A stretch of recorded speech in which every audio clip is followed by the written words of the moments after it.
Yeah, we have, I think we've had 21 practices. They've been a little spotty. I don't know that we've ever been really good in November. Never really worried about it, to be honest with you. Last year, it took us a while to figure things out. I think it'll take a while for this team, too. Mainly because the guys we're dependent on haven't played in a while. Dejan Giroux hasn't played since March of 2017. Bryson Gresham hasn't played since March of 2017. Cedric Alley has not played since March of 2017, and Nate Hinton is a freshman. So those are four guys that we'll be counting on heavily. I like all four of them. They're good players. It takes time. The big thing about developing your team is just have patience. I could tell early on last year's team was going to be good. I just knew it wasn't going to be in November. I thought we got a lot better in December. And by the time we hit January, we were consistent.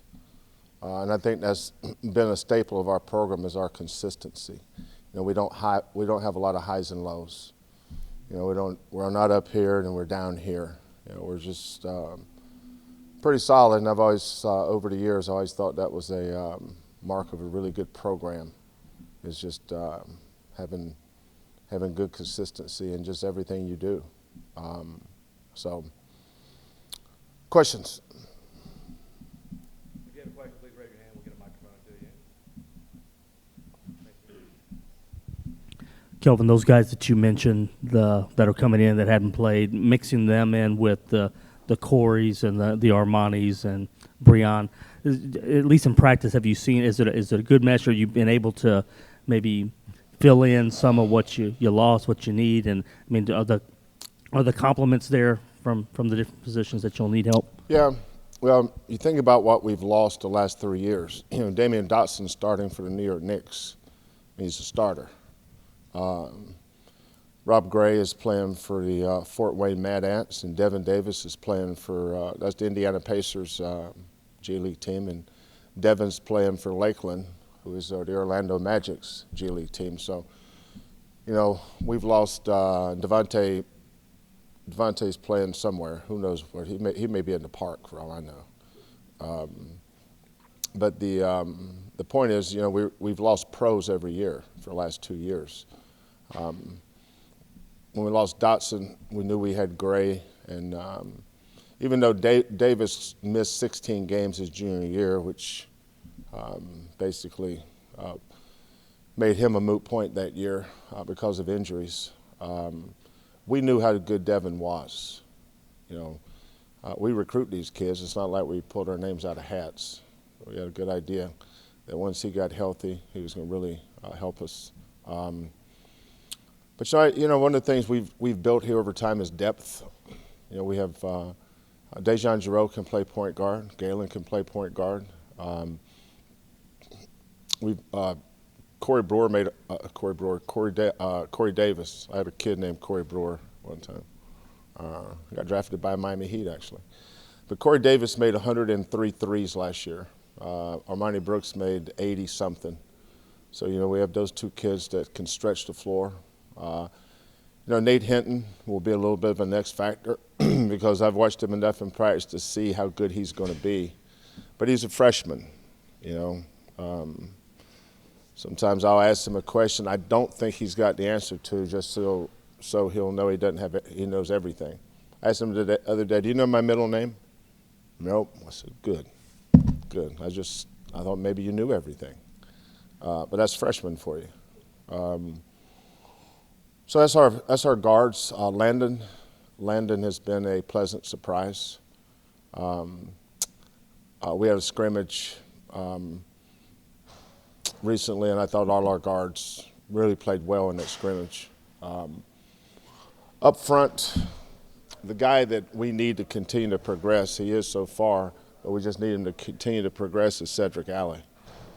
If you ask me what Ced's really good at, I'd tell you nothing. I don't think he's really good at anything, but I think he's pretty good at everything. And I think that's his strength, is his versatility. is a pretty good passer, pretty good shooter, pretty good defender, pretty good rebounder. But I don't think he's outstanding in any of those areas. Having him on the floor at the 4 spot is like having another guard, though, because he plays like a guard. Even though he's 6'7" and 230, he plays like a guard. The 5 spot for us has always been a little bit of a committee, but we do that by design. We don't have a starting 5. I have 3. Breon Brady starts the game. Last year, Nurazana probably played a lot more minutes than him. But the 5-man that really has kind of got us a little bit excited is Bryson Gresham. He's 6'9". He's got a 7'4" wingspan. Really good shot blocker. Really good athlete. Can really run. I mean, he's good. He's good in those areas. And he's good for Galen and Dejan because those 2 guys, really push pace. I think we averaged 79 points a game last year. You don't do that by playing half court. We play with pace. We try to average 72 possessions per game. We chart all that. We have about 9 analytics that we check every game to make sure we're playing our style. And pace and possessions is one of them. We'll have a good team. It's not today. Probably won't be next month, but eventually we'll have a good team. Kelvin, you mentioned consistency for your teams over the years. The faces have changed. How have you been able to consistently stay consistent? Well, that's a lot of consistency there. I just think by having core values that are important. I think the difference in coaching sometimes is not knowing what to do, is demanding it from your players. There are certain things you just don't negotiate. This is not a discussion. This is how we do it. And then your ability to get them to follow through with it, and then having player leadership. You can always hear a good team. You never hear bad teams. You just never hear them. I think I've had 14 or 15 teams make the tournament. Every one of those teams, I could always hear them. And it's not just talking on defense. Most teams talk on defense because the coach makes them. Those teams don't win. The teams that talk on defense because they understand the importance of it, those are the teams that win. And I don't think that comes from the coach. I think that comes from your leadership as the players. Last year's team was a player-coach team. They coached each other. And they held each other accountable. That was obvious to me when we won at Providence. That was obvious to me when we Arkansas, Wichita State, all the big wins. And it's fun to get your team to that point. This team is not to that point yet because everything's changed. But they're headed there. They're headed there. I like it when the players get frustrated with each other because they're not doing the right thing in practice. That's when you got them herded up and they're heading in the right direction. But I think that has a lot to do with it. I don't know, that's probably a bad answer, but I think having player leadership and them sharing the vision of the program. Our program has core values. If you don't, I don't care what entity you are. You have to have core values, and the players have to buy into those core values. And it can't be words you write down. The village idiot can figure out what to write down. That's not important. It's players. You win because of your players. Our players have really bought in, and our leadership has made sure that their teammates have done the right thing. I think that's why we've been consistent. Coach Sampson, what can you say overall to the health of the team coming into the season tomorrow night? We've been banged up. Galen had surgery on his foot back in June, and he got cleared, I think, in September, and he's been pretty good. Sometimes I have to save him from himself. I'll just walk up to John and say, John, tell Galen you want him to sit out today. It's hard for me to do as a coach, but you have to look out for what's best for your kids. It's a long season. And our practice are intense. we have our mandatory days off. We have our hours that we work within, all that stuff. But, you know, we have plenty of hours to work with. I don't know why coaches would go over 20 hours. You know, if you practice the right way, you don't even need 20 hours. That's a lot of hours. You only have 6 days. What are you doing? But Fabian White has not practiced yet. He had surgery on his foot back in June. I think he could play right now.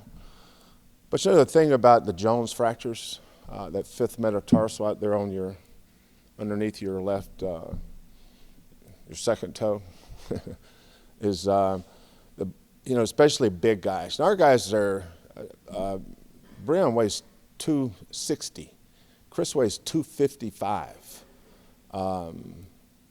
Fabian weighs 235. I mean, they're big. And those are pressure points. Once you have a Jones fracture, it's a horizontal line. And when you do the CT scans, you shouldn't be able to see the fracture line. And as long as you see a fracture line, there's always a chance of a refracture. So we're just being really conservative with him. He could practice today. Could probably play next week. But I'm not sure that's the best thing for him. All these kids have mothers and fathers, and you want to make decisions that they would make. So we include our parents with medical decisions. We have a great trainer, John Houston. I trust him explicitly. So whatever our trainer says is what goes.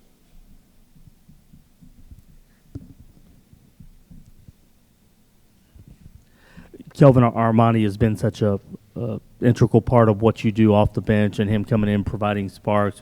Is the transition now, I would imagine, to the bigger role, the starting role, or is that something that are you still comfortable with him in that role if you have somebody else step up, or will Armani kind of move into that spot now? I think the positive with our guards, we have 5 guards that can start. I evaluate these kids every day. I think it's important they know. Like I tell our team who I think should take the most shots. That's not an opinion. Here's who should take the most shots. Sometimes they don't understand, especially the new ones. And a lot of times when they get to our program for the first time, somebody's told them the truth.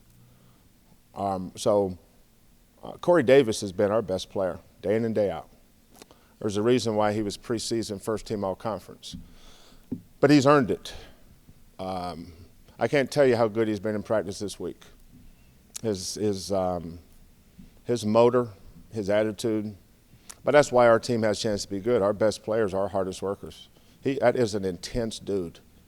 If you would have watched him in practice yesterday, you would have thought that was the last time he would ever play basketball. That's how he played. But all of a sudden, he's got Nate Hinton playing that way. He's got Dejan Giroux playing that way. And when they're not playing that way, he says something to them. So does Galen. But that's what great programs do. They just pass it down to the next guy. Wes Van Beck and Devin Davis were unbelievable practice players. Rob was a lot better in games than he was practice, thank God. Nora was an okay practice player, Nora reminded me of somebody from South Beach. He's just chill. But Wes Van Beck and Devin were unbelievable practice players. They valued practice. It was important to them. Corey and Galen are great practice players. But Armani, I thought Armani was our most improved player last year. I'm not sure he's not our most improved player this year. Watching him the other day, he's taken another step. Damian Dotson was I give Damian a lot of credit. Damian was really, really critical to Armani's success because that's an NBA guy, just slapping him upside the head every day. And now all of a sudden, Armani's starting to do that to other guys. But at some point, he had to get a little meaner, a little tougher. And I think our culture, the things that we value in our program, the toughness is one of them, obviously. Armani's really, really gotten better in that area. I've actually gone 2 days in practice without even saying anything to Armani. Before I think Armani's middle name was Armani blank. I haven't said that lately. It's credit to Armani.